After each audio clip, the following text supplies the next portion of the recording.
Greetings, amigops. Welcome back to Top 10 with Kyle and Mike. I am your co-host, Kyle. Opposite me today, as he is every week, is my co-host, Mike. Unlike every week, we are going to do something a little bit different here today. Mike and I have been discussing a while this concept wherein, what if both of us don't know a lot about the topic? What if one of our hosts picks a topic they know well and we do kind of educational kind of top 10 where the other is still reacting and debating with as much vigor as possible, but we actually kind of try to learn something about something that someone knows really well. So that's what we're going to do today. Mike has a topic he has prepared. I still don't know what it is, and we're gonna see how this goes. If you have questions about this format, we do too, so we're going to figure it out as we go. So what are we talking about, Mike? All right, Kyle. So as you said, we're going to talk about a slightly more educational topic than usual today. Hopefully someday we can get some real experts, many of whom walk among us, to come and teach us things on this pod. But for today, we're stuck with Professor Me. So what I decided to talk about is what I hope could become a bit of a recurring type of episode. I was thinking about the book Gone Girl. Gone Girl is a great book. It's a book that a lot of people read and really liked. It was a great movie. It's a type of book that was just like, it was made to be a movie. So I thought, what if we did a pod where I went to my little library at my house and I found 10 books that people ought to read if they liked Gone Girl. And yes, I'm fully aware that there is plenty of software on the internets to do this for you, but it doesn't have a top 10 spin on it and it's not from my library. Well, I should correct you. What you have at your place is not a little library. It is a pretty sizable library. It's more I think you own more books than probably every other person in my life combined. I am very profligate with my book spending. This is an area where I do not cheap out. I cheap out on a lot of random things. Books are not one. I like to have my books. But so in conceiving this, I decided that the rules would be just, that's gotta be on my shelf, and it's gotta be something that I think somebody who read Gone Girl and liked it would like. So that's it. And I think that this would be a fun thing to do from time to time where we think about a book or a movie and we just come up with some related books or movies. Okay. I'm into that. Yeah, so that's the deal. So you're going to know a couple of these books that you will probably have read. So I think what I'm going to do, I've got them, the ones that I picked on my desk. I'm going to read the back of the book, give you a little bit about my experience of it and why I think you should read it. All right, I'm into this. All right, well, so we could call these episodes like "If You Liked ... Gone Girl Edition." Absolutely, I think that's clever, and that's why you're the branding guy. You're pretty much the everything guy. Clocking in at number 10 is A Wilderness of Error by Errol Morris. So Errol Morris is a very popular documentarian. He did The Thin Blue Line, which is a very popular documentary back in the day. So this one is actually about a real life crime. So it's a book, but it reads basically like the script of a documentary movie. There's a lot of evidence sort of interspersed in the pages. There's pictures. There are diagrams. There are a lot. Yes, it's very picture booky. There are a lot of elaborate timelines constructed. So I'm going to read the back of the book and you'll know what the hell it's about. So on February 17th, 1970, Jeffrey McDonald, a Green Beret doctor, called the police for help. When the officers arrived at his home, they found the bloody and battered bodies of McDonald's pregnant wife and 2 young daughters. The word pig was written in blood on the headboard in the master bedroom. So began one of the most notorious and mysterious murder trials of the 20th century. In this profoundly original meditation on truth and the justice system, Errol Morris, former private detective and Academy Award-winning director of The Thin Blue Line, delves deeply into the infamous case and reveals everything that we've been told about is deeply unreliable, and that McDonald, who was convicted of the killings in 1979 and remains in prison today, may be innocent. This sounds an awful lot like... Did you watch Making a Murderer? No, but I'm familiar. I watched an episode or two. Don't know why I didn't finish it, because I love it. That kind of genre. But I heard it was really good. Yeah.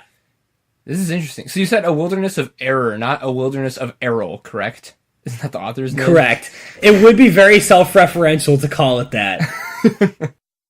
I can't believe that's a real crime. That's awful. I'd like to pretend that we live in a world where that kind of thing doesn't happen. That sounds particularly gruesome. I'm glad it is a gruesome crime, yes. Yeah, certainly. I think it's fitting. Like, I'm gonna immediately show this list to my dad. My dad is like weirdly really into any kind of true crime, like dark murder. It has to be really dark for him to be into it. Yeah. And he's like, he loves the genre. This will be perfect for him. Yeah, this is rather dark. And as the back cover kind of alludes to, this was a very famous case. So if you were to tell your parents or grandparents about this, they will absolutely know this case. Really? Yeah, there was also a movie made.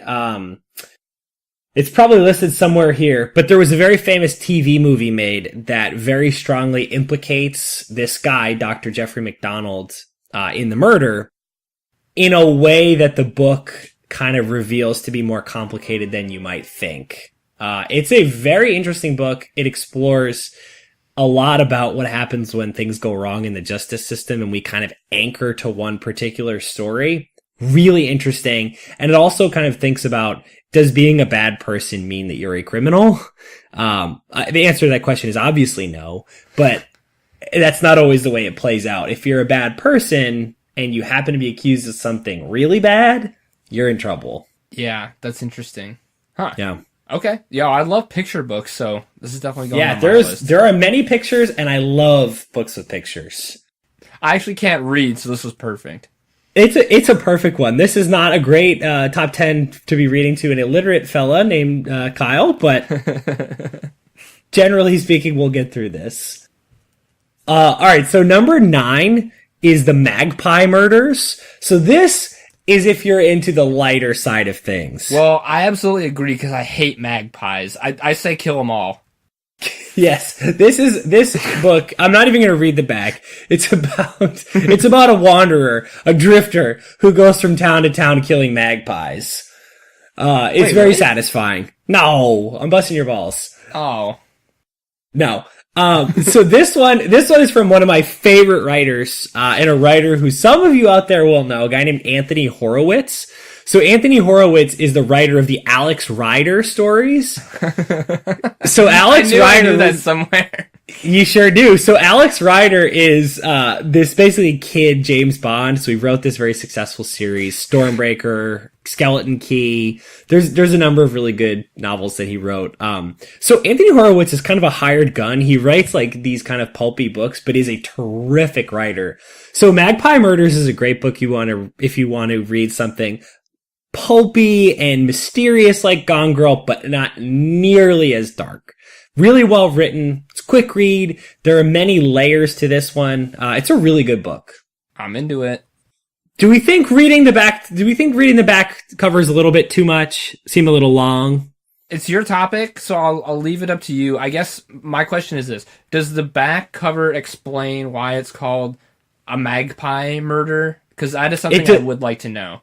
It most certainly does not, but when you read it, you will get it. I'll give you a quick description of this one. Here's what we're gonna go on for now. If I don't remember every little detail of it, I'll read the back cover. If I remember enough, I can do it for you. So basically, this one is about a woman who works at a major publishing house, and her writer is a very prominent mystery fiction writer.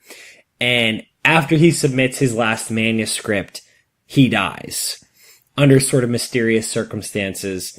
So this book is really cool because it opens where you're with this editor and she is kind of learning about the writer's death. And then in the middle of the book, you're her reading the manuscript.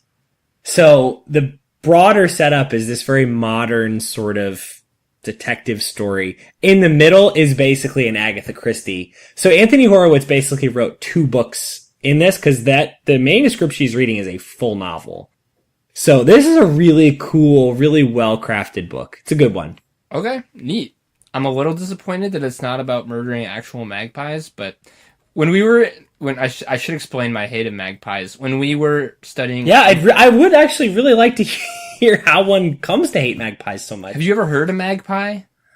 I'm familiar with the bird. Well, they're loud as all hell, and they like to make noise very early in the morning, and there were hundreds of them living near where we stayed when we studied abroad in college, and they're very aggressive. One of them actually grabbed a French fry out of fiance Allegius's hand, like as she was about to eat it, and then proceeded to beat the poor Spud to death on the ground. So, not a huge fan of magpies. Wow. I don't want to get this sounds like a much meaner version of the old bear's crow that's always just asking for corn. It's exactly like that, except way meaner. Yeah. Yeah. And louder. Yeah, that's tough. Dumber. All right, so number 8 is a book called Twisted River by Siobhan McDonald. So this one, if you were to ask somebody for a book that somebody who read Gone Girl would like, this would definitely come up. This is like right down the middle. This is very Gone Girl-esque. I'm going to read the back of this one because as I recall, there's a house swap involved. It's a little complicated. I'll leave it to the folks who published this to give you the details. Basically, my major takeaway from this was that Siobhan McDonald wrote this book. I believe it was her first novel. She's not quite ready for the big leagues. I think she needs another book or two under her belt, but she is a really good writer. Like, the story itself doesn't totally live up to her writing, but she's a terrific writer. Gillian Flynn-esque, really can describe a character in like one page. You get the character right away. They're not flat characters. She's just really good at describing them quickly. So people get excited. Siobhan McDonald, hopefully she can write a couple more good books because she's an excellent writer. Kate and Mannix O'Brien live in Limerick, Ireland, in an unusual house they can barely afford. Their son Fergus is bullied at school and their daughter Izzy wishes she could protect him. Kate decides her family needs a vacation and is convinced her luck's about to change when she spots an elegant Manhattan apartment on a home exchange website. Hazel and Oscar Harvey and their 2 children live in Manhattan. Though they seem successful and happy, Hazel has mysterious bruises and Oscar is hiding things about his dental practice. They too need a change of pace, and Hazel has always wanted her children to see her native Limerick. The house swap offers a perfect way to soothe 2 troubled marriages. But when Oscar finds the bloodied body of a woman in the trunk of his host's car, it's just the start of what will be anything but a perfect vacation. I could have stopped them right at the beginning. There's just no scenario where you're like, you know what I'm going to do is send my kids over to Ireland for the summer, and I'll just have these other kids, and they'll come to New York, and that will definitely soothe my troubled marriage. I'll stop you right there. That's how all these things start. Yeah. But with that said, I like the setup. Yeah, it's a very good setup. Like I said, the book itself the plot never quite gets where it needs to go. The writing is really good. So if you're somebody who likes good writing, she's worth paying attention to, because I have a feeling when she gets the right story, she's going to really knock one out of the park. Okay. So she's kind of like an up-and-comer. Like yes, absolutely. Kind of like a knocking on the door prospect in baseball. Yeah, you've seen a couple of bats that make you say, hey, you know, this kid's got something. That's how I felt about this book. All right. Fantastic. Yeah. All right. So number 7 is a book from a guy who is definitely in the big leagues. He's a vet. He's been around for a while. He's one of my favorite writers. It's a guy named Joe Lansdale. I think he's one of the best writers out there today. He writes really genre kind of books, so he doesn't get the acclaim I think he deserves. He's got one that I think involves Elvis is back to life or something. Very strange. But this book, Savage Season, the one that I'm recommending, is the first in a series called Hap and Leonard. It was actually just made pretty recently into a TV show on AMC.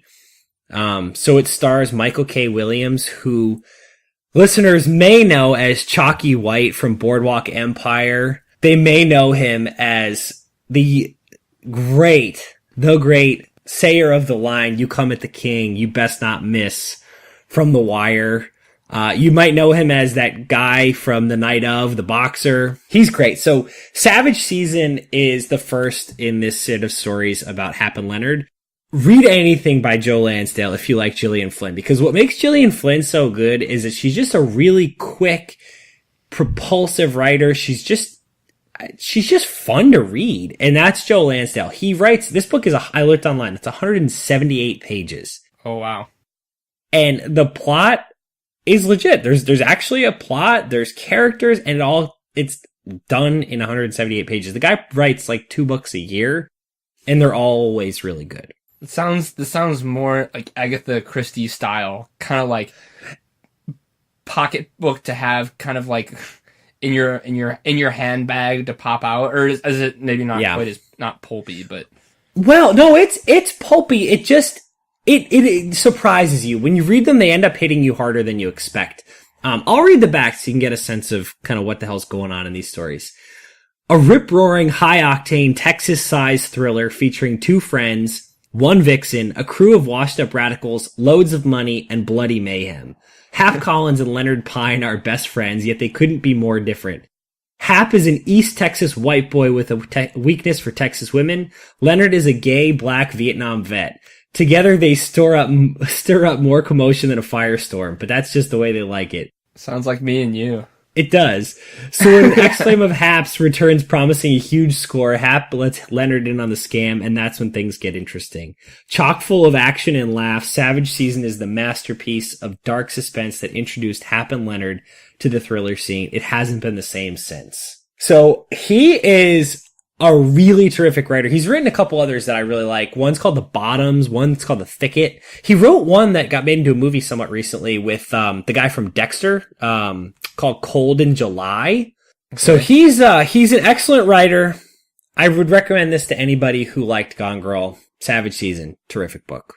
This is a bummer because I already have a really lengthy list of books I want to read, and with each book you've added to this list, that list has gotten a book longer.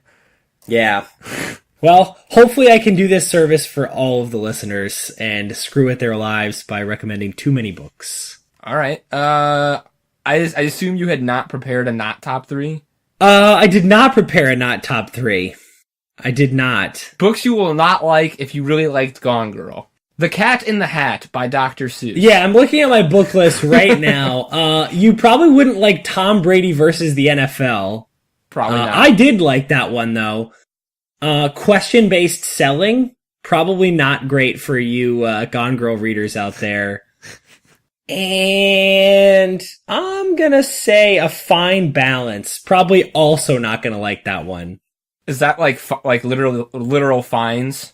Like, is that like a tax thing? Oh, big time. Yeah, it's an excellent book about taxes. Sounds great. Mm-hmm.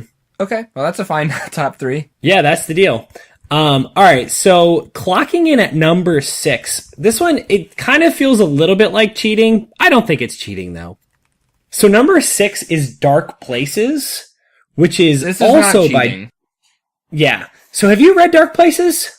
No, but I know that it was written by Gillian Flynn, and I forgot to mention, the other person who's really going to love this list is Allegis, fiance Allegis, because after she read Gone Girl, she went down this like binge of these kinds of books where all she read were like these dark murder mysteries where women were getting killed, and she was like darkly fascinated with it for a while, and this is probably going to plunge her right back into that. But I remember her reading Dark Places, and I don't want to spoil anything. There's another Gillian Flynn that she read. I wonder if that'll appear on the list too. But I'm so that will not appear on the list because I decided I didn't want to overdo the Gillian Flynn. So the other one would be Sharp Objects. We can kind of take them in tandem. Yeah. So worth noting for the people who out there who really liked Gone Girl. Gone Girl's terrific. She has 2 other really good books. I would personally say that I think Dark Places was the best of the 3. Better than Gone Girl?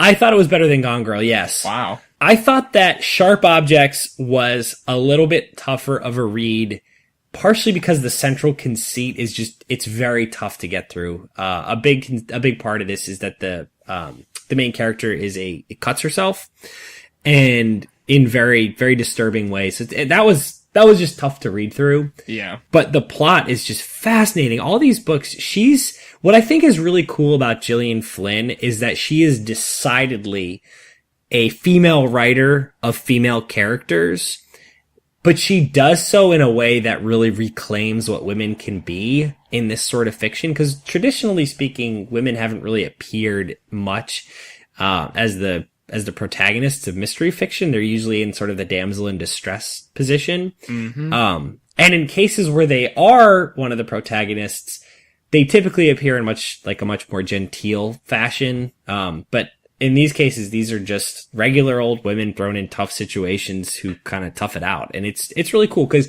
she also avoids like the Superwoman, Lara Croft Tomb Raider situation. She just writes like very realistic characters who are put in very stressful situations, in a way that I think is really cool. And Dark Places, I think, is the highest expression of that, but all three of them are terrific. Well, I think it's interesting you bring that up because like Gone Girl kind of, for me, at times straddled the line of kind of what you said, but like in the opposite fashion. Like the character in that book is kind of a superwoman in the sense that she's like insanely capable of, I don't want to spoil it. Like, I guess anyone who's listening to this has probably read Gone Girl. But that's the only one we're okay with spoiling, I think is. But it never like quite crosses that line. Like Gone Girl feels very grounded. Yeah. And like in a super upsetting way. But yeah. Well, I think probably what you're kind of getting at is that horrifying sequence where she kills in the movie the Neil Patrick Harris character. Poor NPH. Yeah, and poor herself, she we don't need to get into exactly, but she does a horrible thing. It's really tough, but I think a big part of what Gillian Flynn is talking about there is sort of the toughness of women in a really cool way. And that's what I really like about her. And I think all these were terrific. I'm very excited for the listeners who don't know. There's going to be a Sharp Objects TV show coming out very shortly. I think I just saw today. It's July 8th. And Kyle, did you see who will be starring in this? I did not. Oh, well, you'll be happy to know it's old friend Amy Adams. Oh, yes. Yeah. Yes, it is. For the listeners who don't know, Kyle has a bit of a thing for the redheaded ladies, especially and pretty much exclusively Fiancé Allegis. The little bit of his heart that is reserved for other redheaded ladies is for Amy Adams and Julianne Moore. I don't want you to spoil too much because I will be doing a follow-up to my top 10 fictional redheads list. And those ladies will feature prominently on that list when it eventually comes to this pod. You should, to do a favor to the crowd, wait until after we watch Boogie Nights for you to rank good friend Julianne Moore. I don't think it's possible for Julianne Moore to get higher on my list based on... Well, we'll see. Well, yeah, no, I don't know. She might move up on your list. We'll see. All right, so that takes us... Yeah. Well, that means I definitely am going to have to read Sharp Objects like next so that I can watch this show if Amy Adams is in it. Yeah, that's a really good point. Throw that high on your list. That's a good one. All right, so that takes us through number 6. So I'm going to give you a quick recap, 10 to 6. Number 10, Wilderness of Error by Errol Morris. Number 9, The Magpie Murders by Anthony Horowitz. Number 8, Twisted River by Siobhan McDonald. Number 7, Savage Season by Joe Lansdale. Number 6, Dark Places / Sharp Objects by Gillian Flynn. Fantastic. So, we are in our top 5. Number 5 is I'm going to go with the third book of an ongoing series that I love. And that is the Cormoran Strike series from old friend Robert Galbraith, aka J.K. Rowling, aka Joe Rowling, aka Grammy Joe. There we go. Yes. So this series is basically the setup is there's a former British Marine named Cormoran Strike, which is quite an interesting name.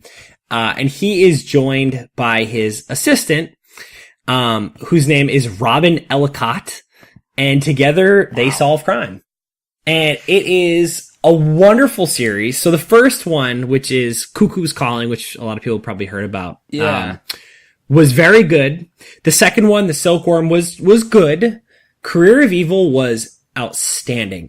My dad and I actually read it consecutively, I want to say. I read it call it Monday to Wednesday. And this was a long book. It just was so good. I read it Monday to Wednesday, was done. Handed it to him. He read it Wednesday to Friday. We were both done just in record time because it was so good. And that's another hallmark of the Gillian Flynn novels, is that they just blow by because they're so good. And that was my experience of Career of Evil. I'm like 70% sure that Elise actually read these ones too, and it was the same thing where she was like, "Oh, I started this book," and then like 2 days later, I was like, "Hey, how's that book going?" She's like, "Oh yeah, I'm on the 3rd book." Oh fuck. Yeah, I believe it. That's what happens with these ones. Also worth noting, Grammy Joe is working on a 4th right now that I think is coming out later this year. And for anybody out there who's saying, "But Miguel, how could a book written by J.K. Rowling that is not a Harry Potter be good?" Yes. Casual Vacancy sucked butts. It was terrible. She tried way too hard to shed the Harry Potter image. Blah, blah, blah, blah, blah. Flush that. With the Cormoran Strike series, she goes back to what she does best. It's funny, quick, good writing. Have no fear. Very good. All right. For all you Harry Potter fans that are eager to find something that she has written, including me, because I haven't read anything that she's done outside of Harry Potter, and I'd like to rectify that. Yeah. For the love of all that is holy, skip Casual Vacancy, but do not skip the Cormoran Strike series. All right, fair enough. All right, so clocking in at number 4 is probably one of maybe the second most widely read book on this list. Number 4 is a book that I know that you really like. I do know that fiance Allegis likes. Longtime girlfriend Caroline likes it. Dylan, hopefully by the time this pod is being broadcast, awesome hero, friend, wonderful guest host Dylan. Hero of the pod. Hero of the pod also likes this. This next one is Devil in the White City. Yeah, I had that on my list here in case you missed it. Yeah. So, Kyle, why don't you talk about Devil in the White City a little bit? Devil in the White City is, I'm gonna forget his name. Dr. H.H. Holmes. Or no, the author. Oh, Eric Larson. Eric Larson. He has this this style. Great skill. Yeah, it's really unique in that he picks a certain time frame or a certain event, a certain period, and he tells you the story of it from 2 differing perspectives. So in this case, it's the 1893 Chicago, it's the World Exposition, basically the World's Fair. In 1893, it's being hosted in Chicago. And he tells the story of how Chicago was chosen as the site for this fair. And by the way, that's how the Windy City nickname came about, because of all the blustering that people did in Chicago to try to get the fair to come to Chicago. So he tells the story of the engineers and landscape architects who put together the plan to build this basically city in an incredibly short amount of time. So from an engineering perspective, it's really a fascinating book. It's really amazing to hear how they were able to plan and build all this in a very short time frame. Concurrently, while all of this engineering and science was taking place, Dr. H.H. Holmes was taking advantage of the fact that very many young, foreign, maybe not super familiar with the area, women were going to be in town for this fair, and he devised a way and did all sorts of things basically to lure them in and murder them. This guy is a serial murderer. So many times over. Yes, and I think in the book it's confirmed he killed a certain number of people, but they suspect he killed on the order of 3 to 4 times as many as were ever proven. There was a discussion of potentially hitting triple digits. Like crazy. Like this guy was a lunatic. Yeah. And it's really cool to see the backdrop is this amazing event in American history, and then to have it told from these 2 different perspectives is really, really cool. And I will say, as someone, I moved to Chicago about 3 years ago, and this is one of the first books I read after I moved here. And it's really cool to see the stuff that is still around today that is still affected by what happened at the World's Fair. I don't want to give anything away because it's part of the joy of reading the book. And I will also say, as a civil engineer and someone who really appreciates the kind of the more grounded side of this story, this is one of my favorite books that I've ever read. But it definitely, it jumps back and forth, and there's no debating that the parts that follow our serial murder friend are definitely very gripping and very reminiscent of Gone Girl, because it's kind of the same, like, highly functioning sociopathic kind of character that can kind of get what he wants, basically just through charm, which is so unnerving because outwardly this guy seemed like he was totally on the up and up. And potentially will be played by Leo DiCaprio. So, like, that's the type of person we're trying to picture here. Exactly. I obviously can't vouch for any of the other books on this list so far because I haven't read them, but I would highly recommend Devil in the White City, even if you have no attachment whatsoever to the practice of engineering or murdering people or Chicago. Eric Larson's a very talented writer, and I think one of the coolest things about this book, like you mentioned a little bit with Wilderness of Error, this book is basically documentary style. He takes a couple of liberties very briefly in the book where he imagines what it would have been like in a room with this murderer where no one could possibly have recorded anything.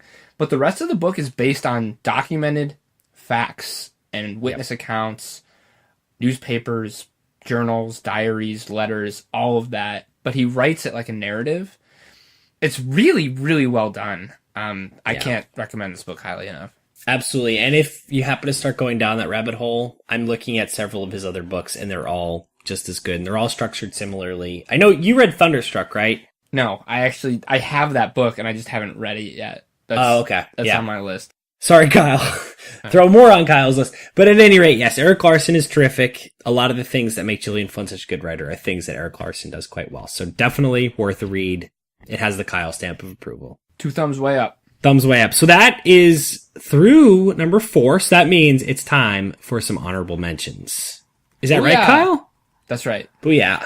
All right. So I'm just going to hit a couple. I'll hit them real quick. The Indian Bride. So this one is apparently number 7 of the Inspector Sayer.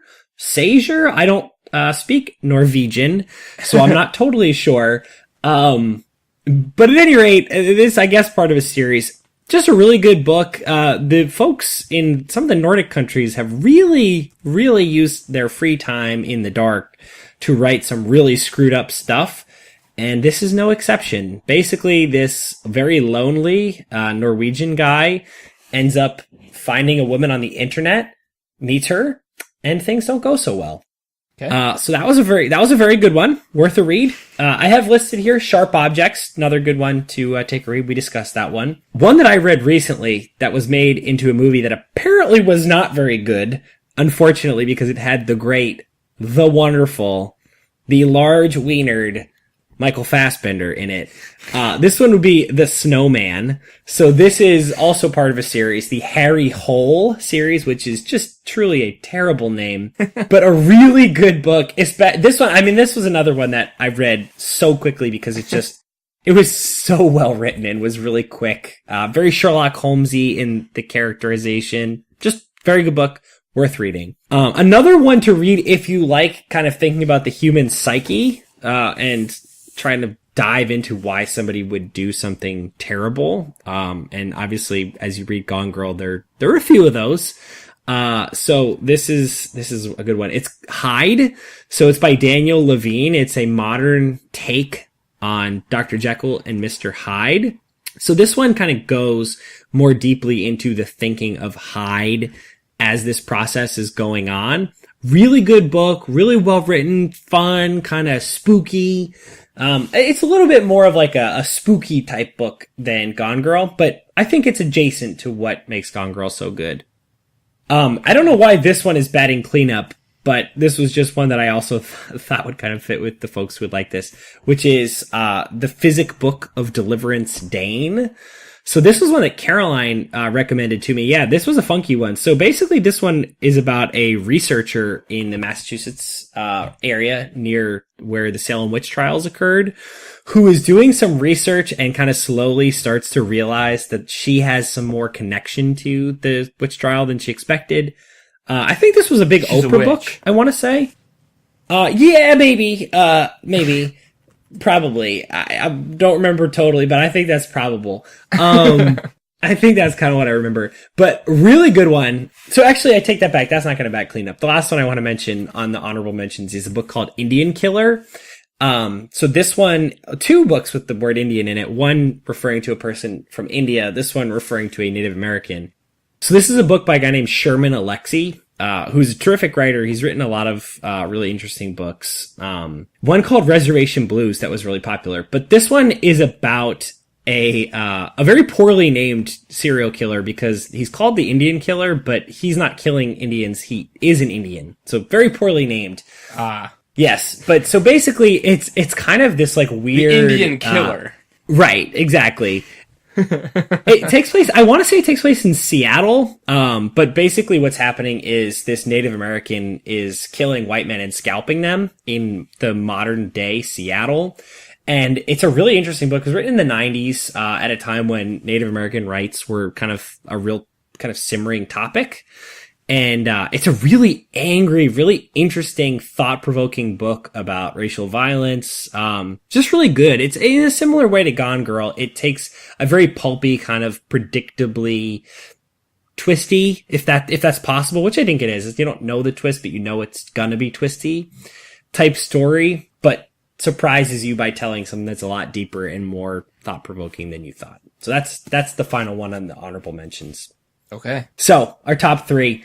Number 3 is a book that I would be willing to bet a lot of people have read. Probably the most popular book on this, even more than Devil in the White City. But a book that, if you liked Gone Girl, you're gonna love. Number 3, Girl with the Dragon Tattoo. Yes, I figured this would be high on the list. Yeah, I mean, this is one of those books that it was the rare bestseller, gonna be a movie book that everybody read that just it didn't even come close to disappointing. Like, it wasn't even close to disappointing me. It blew away my expectations. It's a really cleverly plotted locked room mystery. It's like a locked island mystery. Spoiler alert. It's like it gets a little bit cheaty with that, but whatever. It's really cleverly plotted. Also, this was another one that apparently, Stieg Larsson had the basic idea of why he wrote this was to expose flaws in the Swedish welfare system. That was not my reading of this book. No. But, yeah, no, that wasn't exactly what I got out of it. I mean, but it was... I mean, yeah, like, there's no question, there are definitely some problems from what I can tell. Some reform there could have gone a long way for poor Elizabeth, but, yeah. But that's not really what I took. That's not when I shut the book, when I was done with it, I go, they really ought to fix that. Yeah, I think that Stieg Larsson accidentally wrote too good of a book to kind of tell that story. This is a lot bigger than that. It's just a really great book with both the female and the male leads. So Lisbeth Salander is excellent, as is Mikael Blomkvist. They're really good. They're really well done characters. As Kyle and I have joked about in the past, somewhat curiously cast putting Daniel Craig in a movie where he does a Swedish accent for 5 minutes, literally 5 minutes, and then stops the rest of the movie. But the movie was great. People say that the Swedish version is even better. I don't know. I love the American version. Yeah, I love the American version. We quote that movie more than I think we realize we do. Yes. Well, obviously the popper and the with the towels, but also there's this hilarious listeners. Scene. We'll explain that to you someday. Maybe there's this hilarious scene where, like, at the end of the movie, Daniel Craig's character has this sudden realization while having intercourse, and he's like, yes. "Oh my god, I figured it out! I have to tell you this right away!" And she's like, "Not right now!" And she's like, "Shut up!" And won't let him talk until she's done. It's a really unintentionally hilarious scene. Yeah, that scene did not make a whole lot of sense in the context of that movie. Was certainly not in keeping with the way those characters were characterized, but it was wonderful. That's beside the point. Yes. This was one of those books that, I was sneaking moments whenever I could to get a couple of pages in. This is the definition of an edge-of-the-seat page turner. It feels like a really classic mystery novel, but it also feels super modern because of, very intentionally, I don't know, and the fact that it's not set in the States gives it this kind of, it's really a fantastic book. Yeah, totally. And I think you kind of latched onto something that's also a hallmark of Gone Girl, which is that it both feels like a really modern and a really classic novel. And that's one thing that I think connects it to Girl with the Dragon Tattoo. it's worth noting that there are 2 more books in this series that are really good. Yes. Yeah. They're just like if this is a closed door murder mystery, the second 2 basically function as one book, and they're more of police/crime thrillers. Yeah. And they're it's like reading a totally different book. Yeah, but that's like certainly not a damnation of those books. They're really good. They're just not really at all like the first one. No, not at all. Definitely worth reading still. I also hear from Fiancé Legis that it wasn't Stieg Larsson because he passed after he wrote Hornet's Nest, but someone wrote a 4th book amended to the end of this series, and apparently it's not as good as the first 3, but Elias enjoyed it, so I might have to give that a read. I don't know what it's called. One. Yeah, I don't remember either. One that is not going to be on this list, and I hope whoever is listening who is responsible for this hears this and knows that all listeners have been punished for your misdeeds. The reason that this book that I'm about to mention is not on this list is because it's not on my bookshelf. I don't know where it is. Somebody must have stolen it. They're probably borrowing it and haven't given it back. Steve, I don't think you listen to the podcast. That's my brother-in-law. But if you are listening to this, I think you might have it. I don't know. God, I really Girl on the Train. Girl on the Train. It's a really good book. Definitely in keeping with many of the themes of Gone Girl. I don't know who you are who has this out here. Give it back because the listeners are missing out on this. This is not a recommendation. It's definitely not me. I don't have it. It's not you. I listened to this book, the audiobook, which was really fun, actually, to listen to it. Yeah. Unlike the movie, it's not set in New York, it's set in England. And so, and the perspective changes multiple times, which I always enjoy in an audiobook to hear hear different voice actors or the same voice actor do different voices. I read this one about a year ago. It's quick. This is like... Yeah, this is really quick. It's a really fast one. And if you're in the mood for something really enjoyable and something you're not going to have to think like too much about, and even though it's super dark, it's kind of a feel-good story, I would say. Yeah. By the end of it. The movie was okay. It was fine. I don't think it was as bad as people said. Yeah, it was fine. But this was definitely on my list, too. I had it here in my honorable mentions. Yeah, alas, it can't be on the list. But at any rate, yeah. All right, so we're in our top 2. Booyah. So number 2, pardon me, number 2 is a book that I read about a year ago and just freaking loved. It's going to feel a little bit different than some of these other books, but I didn't want to stick just with books that were like the same book. Number 2 is His Bloody Project by Graham McCrae Burnett. So this book came out in 2016, I believe, and it was shortlisted for the Booker Prize. So it's very, very, very well-received book. It's written by a Scottish author, Burnett, and it takes place, I want to say, in the 1800s. And it's very unclear whether this murder that the story documents really happened or not. I don't think it did, but it purports to be historical fiction about a multiple murder that occurred in the Scottish Highlands about 150 years ago. It is so good. It is so brilliantly written. Basically what the situation you have here is this teenage boy who's kind of on the edge of being a man, whose dad is exactly what you'd think, like the exact dick that you'd expect a Scottish dad from the 1800s who's dirt poor and lives in the Highlands. And this whole book, they focus a lot on, they harvest, I don't think it's peat, but they have these tools, which you hear a lot about, those tools come back, that they use to chop down these reeds and to get like these weeds from the ocean, and they just pile them. And that's like the whole book. And he's miserable. His dad's a jerk, and it's all building to this horrible ending. And you know it's coming the whole time. And in the same way as Gone Girl, it gives you like this really interesting sort of bird's eye view of somebody cracking and falling apart. And the book follows this kid from his life to the murders to his time in trial and in prison. There's some really sort of amateurish psychology that's conducted. It's fascinating. I think the through line from Gone Girl to this is, if you're really interested in the psychology of what drives somebody to do something extreme, this is a really good example of that. It has a really similar way of accessing somebody's inner life. Holy crap. It's dark. It's really freaking good though. And it's quick. It's a quick one. It's a really good read.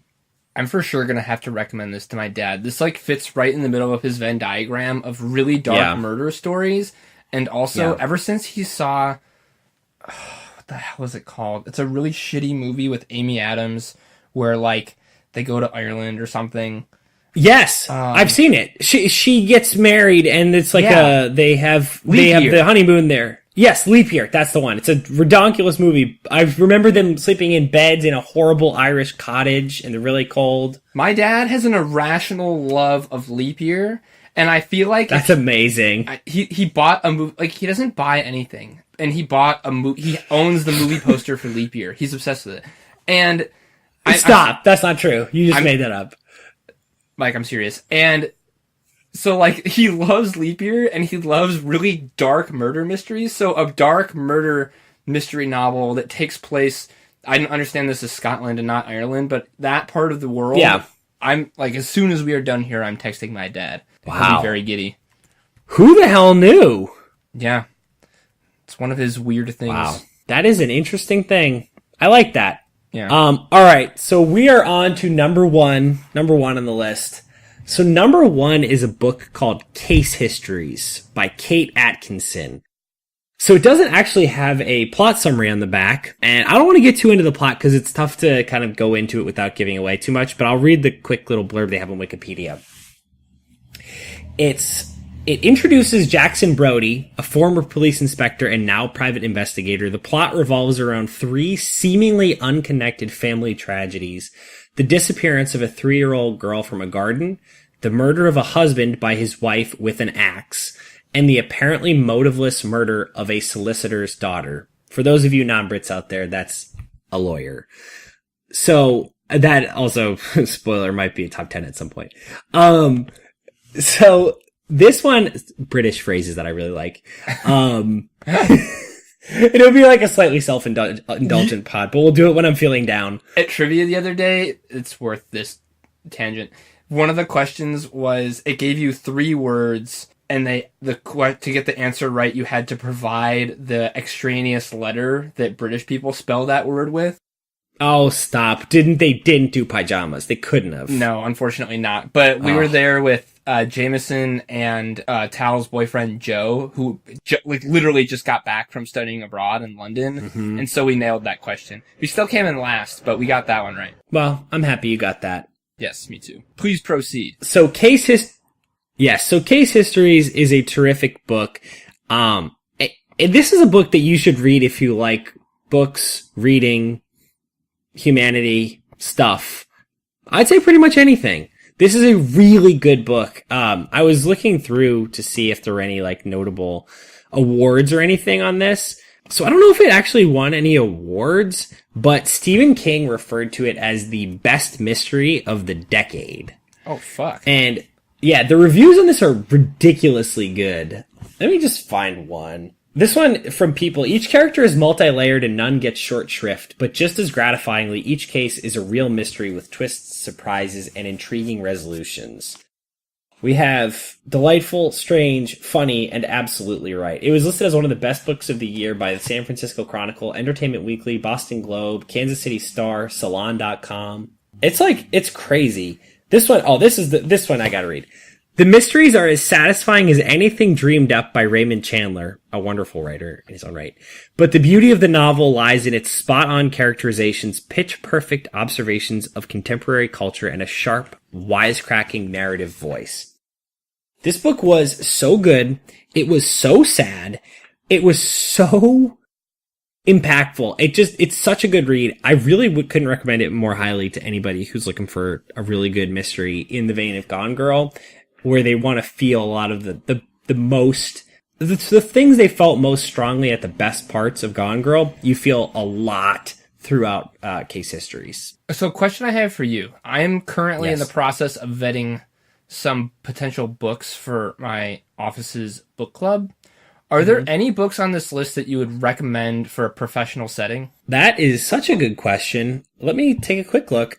This, I actually will note, this kind of topic came up recently because my parents are selling their home, and my mom was staging my bedroom, my childhood bedroom, to look like something that somebody should purchase.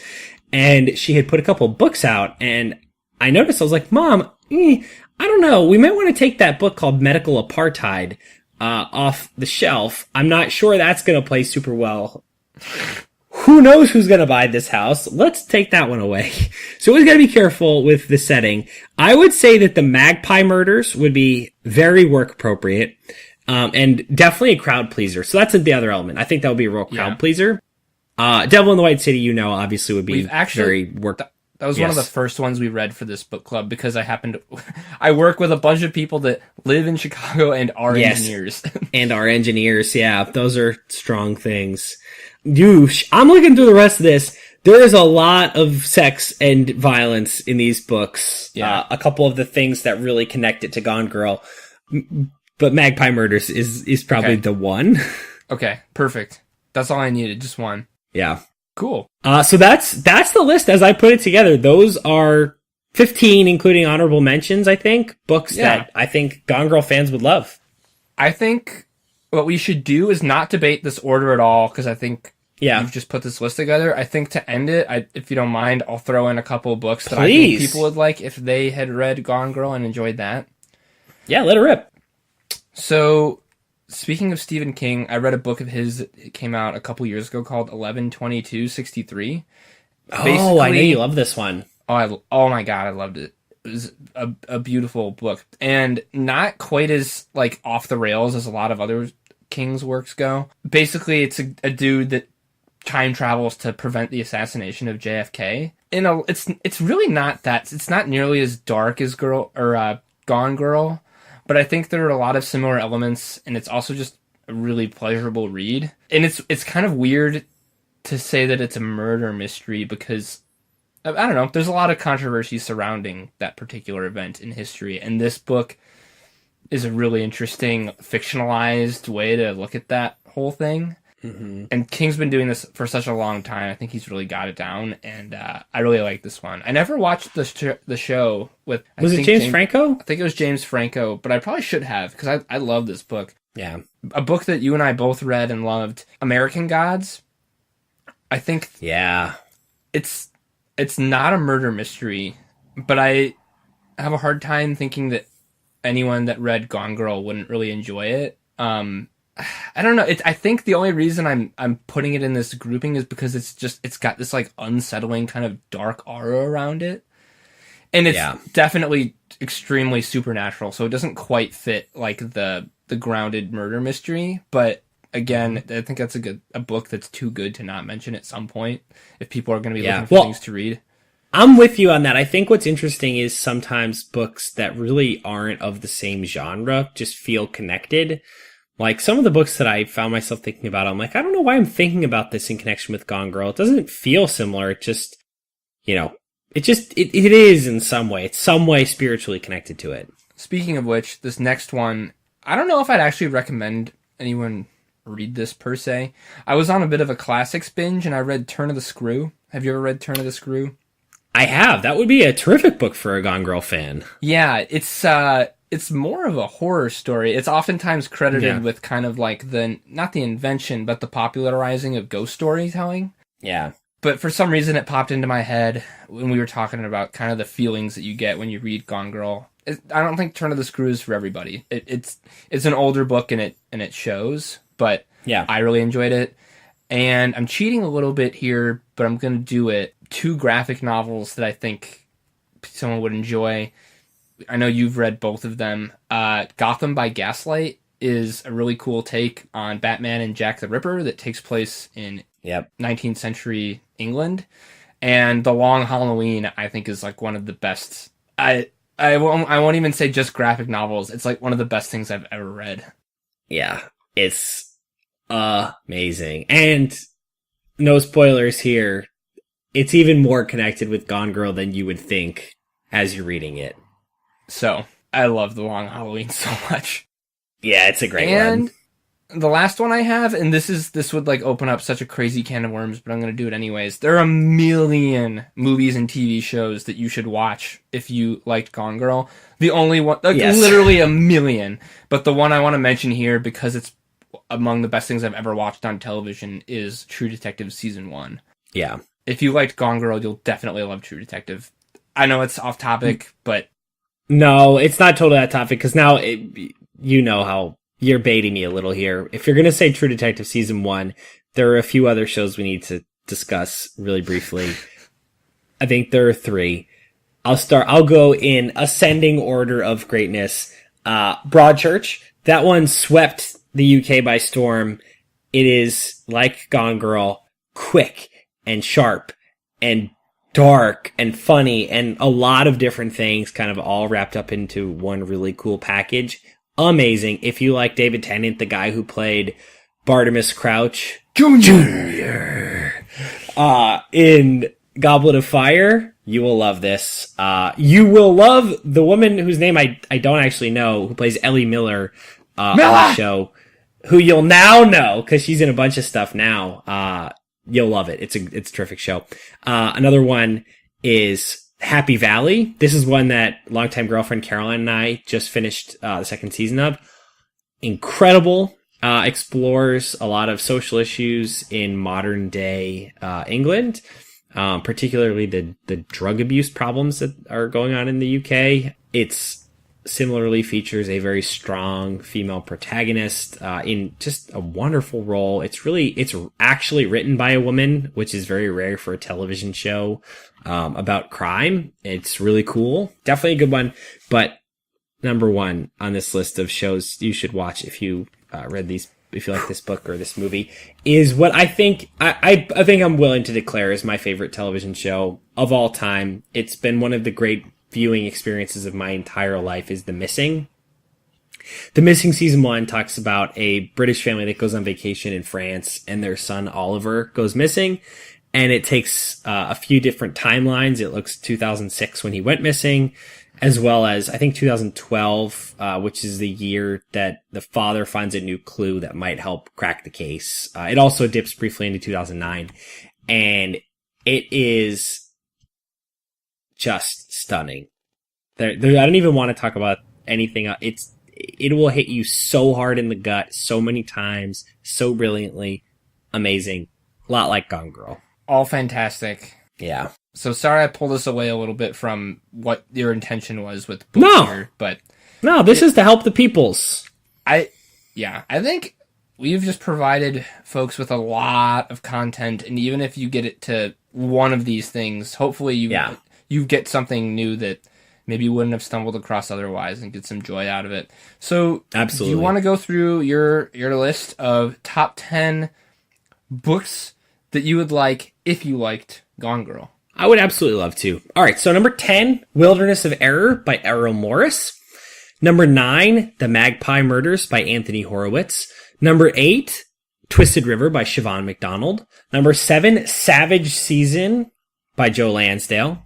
Number 6, Dark Places, also by Gillian Flynn, and if you like, Sharp Objects by Gillian Flynn. Number 5, A Career of Evil by the artist formerly known as J.K. Rowling. Number 4, Devil in the White City by Eric Larson. Number 3, Girl with the Dragon Tattoo by Stieg Larsson. Number 2, His Bloody Project by Graham McCrae Burnett. And number 1, the number 1 book you ought to read if you really liked Gone Girl, Case Histories by Kate Atkinson. Fantastic, Mike. I think I will probably can't decide which order I want to do this in, but I would like to read all of these books at some point. It's going to take me a while, but I'll get to them, I think. That's all right. This is a multi-year initiative. That's true. All right. Thanks, buddy. Thanks, pal. Alrighty, friends. That was our top 10 for this week, but now we'd love to hear your top 10. So please check us out on all of our available social media outlets, traditional outlets, whatever outlets we have. Check us out on Twitter at Top10KM. That's all spelled out, Top10KM. Our email, Top10KM. spelled the same way, at gmail.com, or our site, top10km.podbean.com. All forms of communication accepted, except for serial killer notes. Please don't send us any of those. If you like the pod, be sure to subscribe wherever you get your podcasts so you never have to miss an episode of Top 10 ever again. If you didn't like it, please tell us why. We'll try to make the show better. Our theme music was composed by Kevin MacLeod, and our artwork was created by Erin Sant. You can check out her stuff at Sant Design on Instagram. Alrighty, goons. We'll see you next week.